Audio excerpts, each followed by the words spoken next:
Today, there are hundreds and hundreds of books for sale about relationship. It's the #1 issue for so many of us. Finding a soulmate, maintaining an emotional connection with our partner, developing intimacy, that special kind of closeness. It's all here. Chloe, where can I find books on intimacy? Right this way. Thanks. Thanks.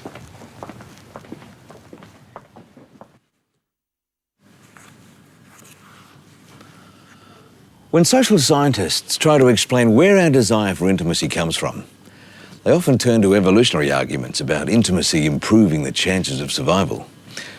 But religions, such as Christianity, suggest that intimacy was given to us by God to make human life full and rich. Intimacy is closely connected to love, support and sexuality, and involves a particular kind of sharing.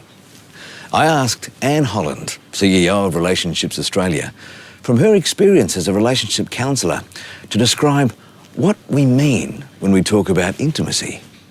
I think intimacy covers both physical and emotional engagement with each other. So it's the sexual relationship is very important to the building of intimacy, but also an emotional intimacy whereby we have a sense that the other person is really there for us, is interested in who we are and what's happening in our emotional world, understands who we are, that they actually get who we are and what's going on for us, and that they're interested to be on a journey with us in developing our emotional maturity, our emotional development, but our whole lives, that they're wanting to be there to share our lives with us. They're not just doing their own thing. So it's that sense of safety you get from being with someone who really does understand you, who does care about you, and is interested to continue understanding you, not to assume that they did that last year, so they don't need to do it this year. I would love for my partner to understand me all the time, but sometimes we don't even understand ourselves. But you have to learn your differences. You may not understand every single solitary thing about the other person. I mean, you can never completely understand that other person, but you can understand where they're coming from. If you don't feel like your spouse understands you, then that's where you can sort of get on the wrong track on the inside, as far as the perception of what they think is now not the reality of what it is, and so you can end up running off in a tangent in your own mind without that communication there that causes you to have a perspective that's so far incorrect from what your spouse actually thinks. So many books. I talked to another established authority on marriage and the family, Dr. Richard Schwartz. He's the director at the Centre for Self-Leadership in Chicago, USA. And I asked him how he would describe intimacy. Listen to this. Well, for me, intimacy is the ability to feel safe and known by your partner, and to feel like any part of you that you want to share with that person is going to be accepted, and not only accepted, but even loved. And that can be a very difficult thing to achieve in a relationship, and a kind of rare experience for many couples, because exposing these very vulnerable parts of us to another person has, in many cases, resulted in pain in the past. And so it takes a lot of trust. It's a good place in our marriage at the moment, because we've worked hard on intimacy for our 27 years of marriage, and now we're at a place of actually finding the benefits of it as other external factors are coming into our marriages.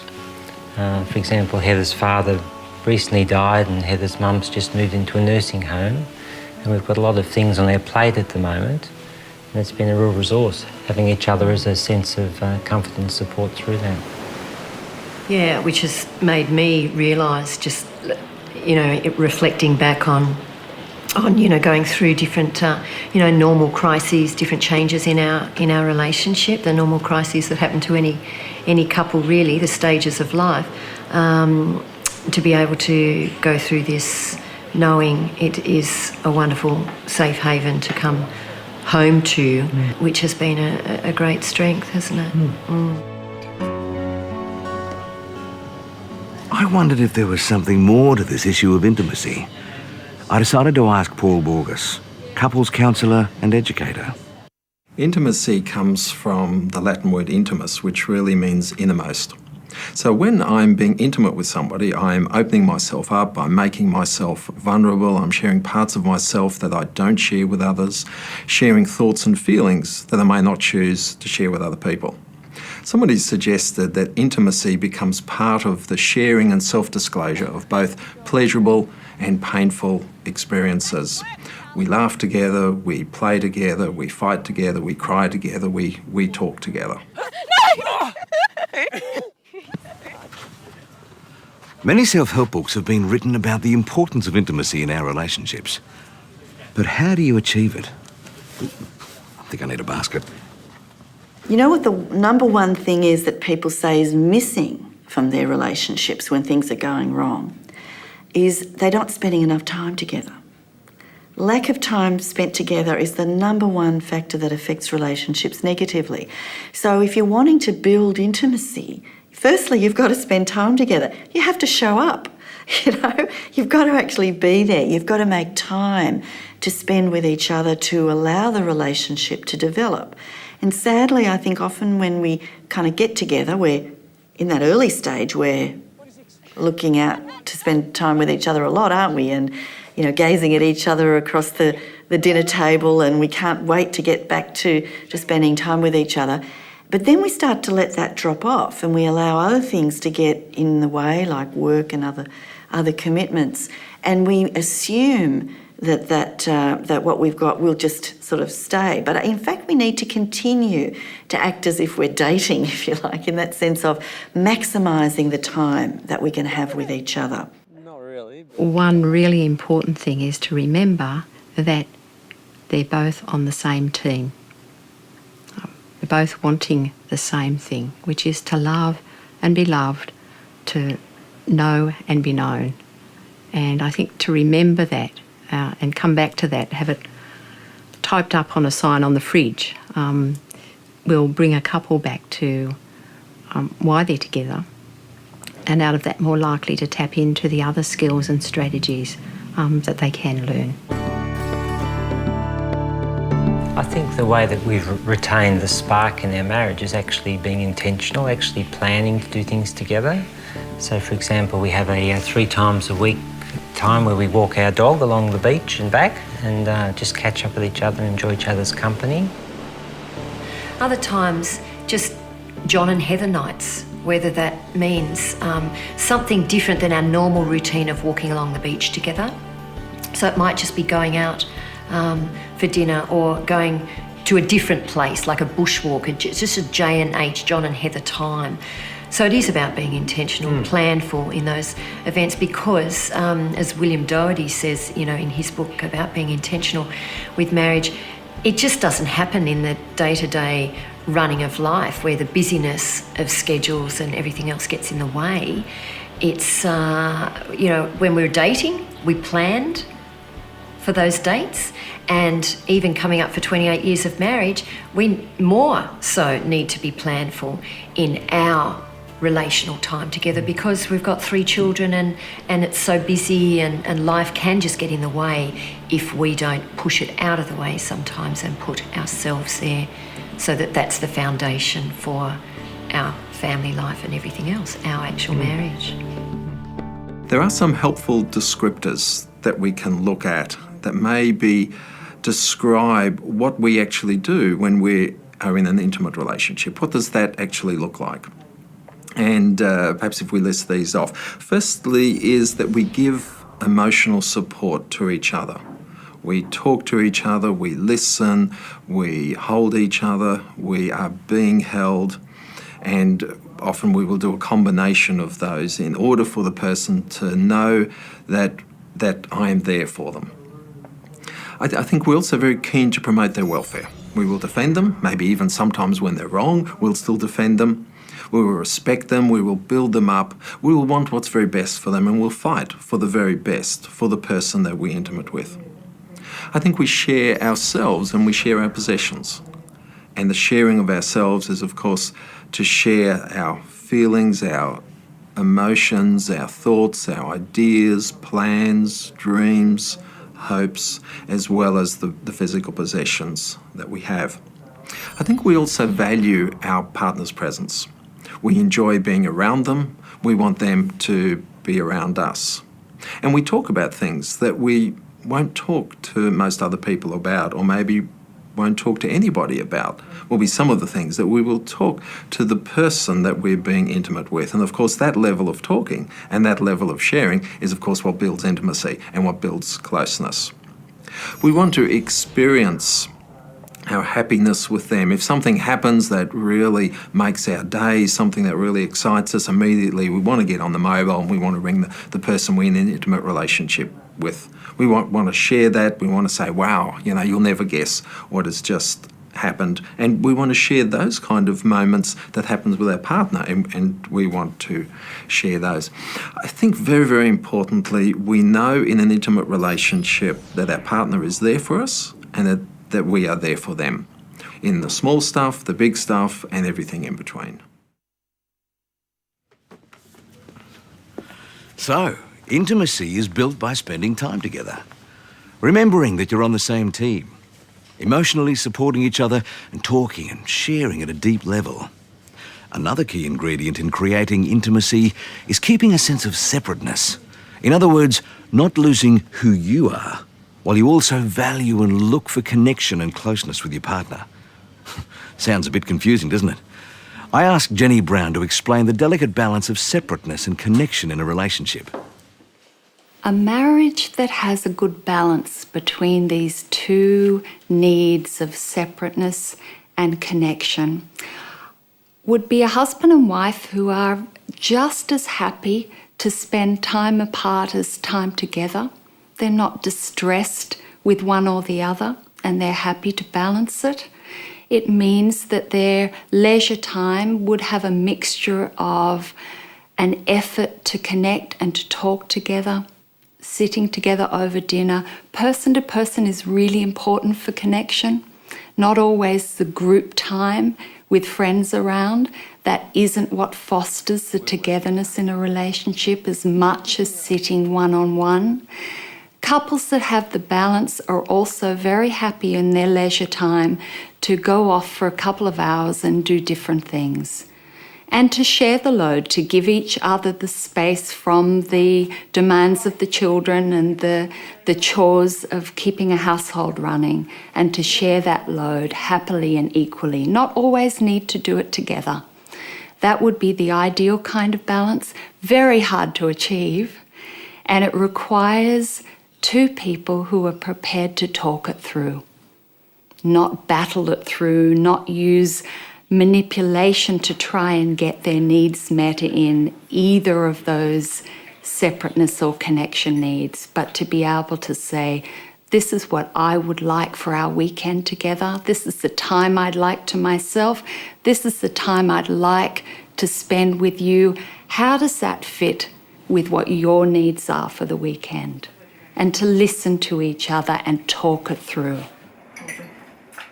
I have a lovely little exercise I give couples: what I want for me for the next 12 months, what I want for you for the next 12 months, what I want for us for the next 12 months.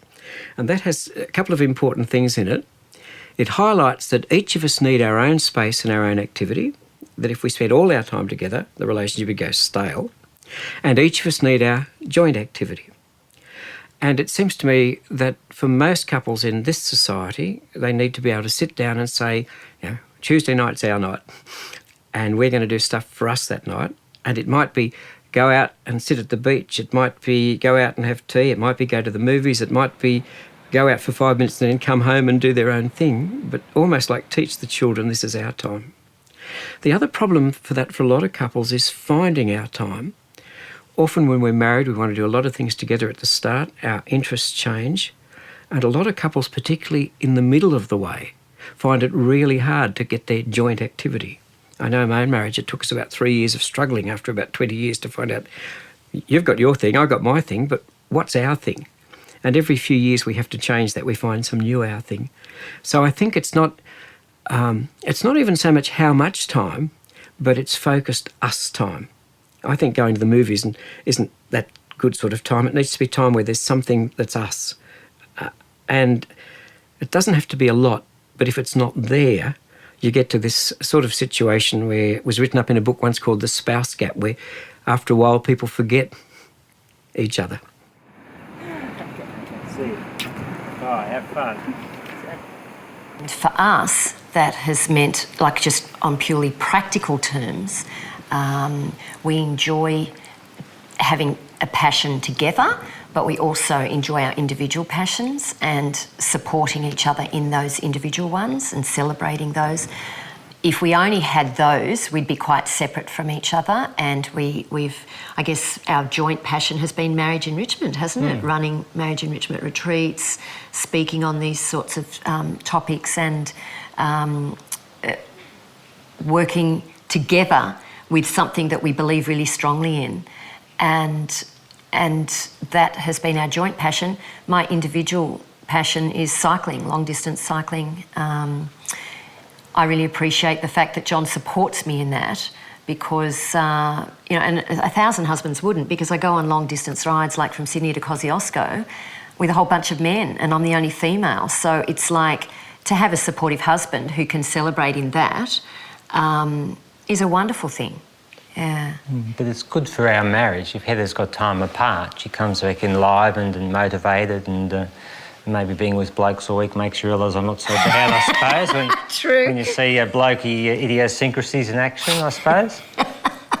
That's very true. Yes, yeah. and to some extent that's a shared passion in the fact that Heather's got me a fetching lycra outfit that I now wear, which the teenagers our teenage daughters look at and go... But that's something we share a little bit, but also we've got individual passions that we get recharged externally and bring that charge back into our marriage. Getting the balance right between separateness and closeness can be tricky, but it's not the only reason that relationships lack intimacy. What other things can get in the way of our desire for connection and closeness? Intimacy is easily blocked, unfortunately. We can inadvertently do lots of things to stop this intimacy growing in the way that it ought to. And it usually comes from either a lack of understanding of what partnership is and our need to behave in ways that strengthen the relationship and contribute positively to the growth of intimacy. In other words, it doesn't happen by chance.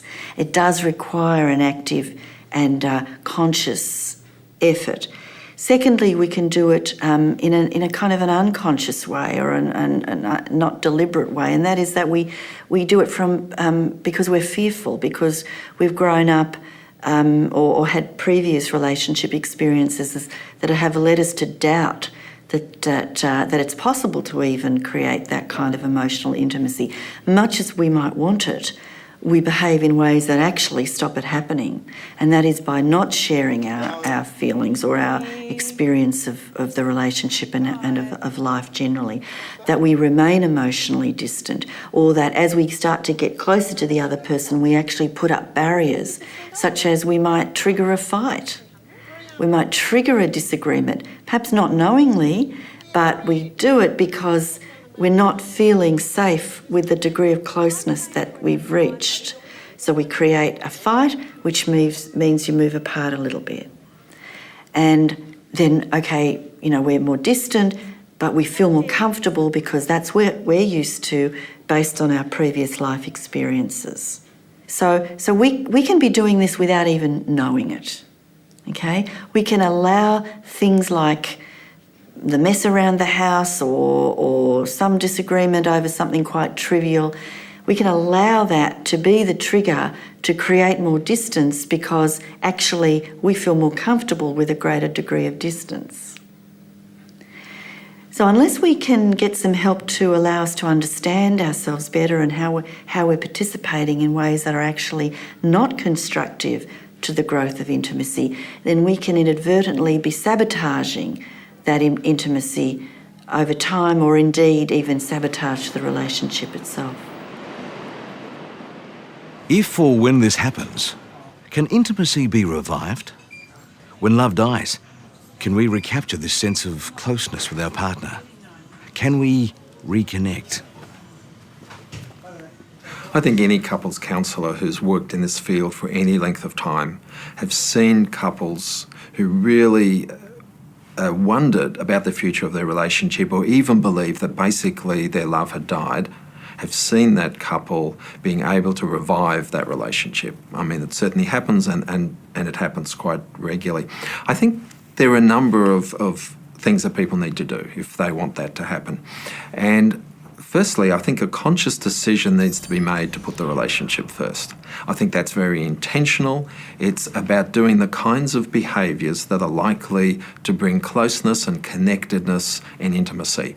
And that's not dependent primarily on feeling. Generally, what happens is behaviours come first and then feelings will follow. And that may take some time. It may take some months before some of those feelings that the couple really miss in the relationship actually start to come back.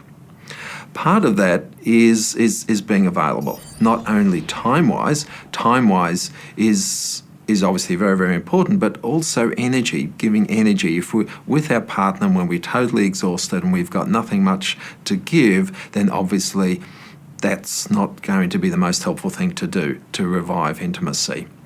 I think if we always want to stay emotionally safe, in other words, not take risks, then intimacy is not going to come back. It's not going to be revived. To only do that, which is emotionally safe, is to remain stuck. So we need to be able to take down some of the walls that we built up when we got hurt as the relationship was deteriorating. As intimacy is lost and people start to get hurt, they put up walls, they put up barriers to protect themselves. The taking down of those barriers, the taking down of those walls is certainly not an easy process or an instantaneous process, but it's one that people need to work on intentionally if intimacy is going to come back in the relationship. There's also been a lot of research by social researchers in the last 5 or 10 years about the issue of forgiveness. It's interesting that research has actually pointed out that relationships and people in relationships report higher levels of marital satisfaction and satisfaction in their couple relationship if they can give forgiveness and receive forgiveness. If that process gets stuck, and it often does in relationships where there isn't a lot of goodwill left anymore, then maybe a couples counsellor may be the best place for some of that processing to happen, the office of a couples counsellor. I've been a counsellor for 25 years, and the reason I stay is because I do see couples making significant change. Whether it's a couple who've been married for 32 years, house on the market, separating, who come in and learn some skills and actually talk about the stuff that's really going on with the feelings under the feelings, and to get photos later of their trips and their grandchildren is just really exciting. So I've seen many couples who think there's no hope for us, discover that love can be grown again, respect and even trust can be rebuilt if they have a companion with that and they're willing to have a go. I've got a list that I sometimes look at that looks at what happens for long-term couples, and that list came out of an interview of people who'd been married over 30 years. I probably need to hold it in my hand to comment on some of the things in it, but one of the first things is just being realistic. That having a realistic understanding of who you are and who I am and our reason for being together. So if there's not realism, people are constantly trying to force the other to join their fantasy, and it goes nowhere. The other thing is a really strong commitment to this marriage. It's like, we're here to struggle through this. I've had a lot of couples tell me, you know, it was really hard, but we stayed with it and we got through to this new level of being with each other. I've had a lot of singles tell me, I'm really sorry I didn't struggle.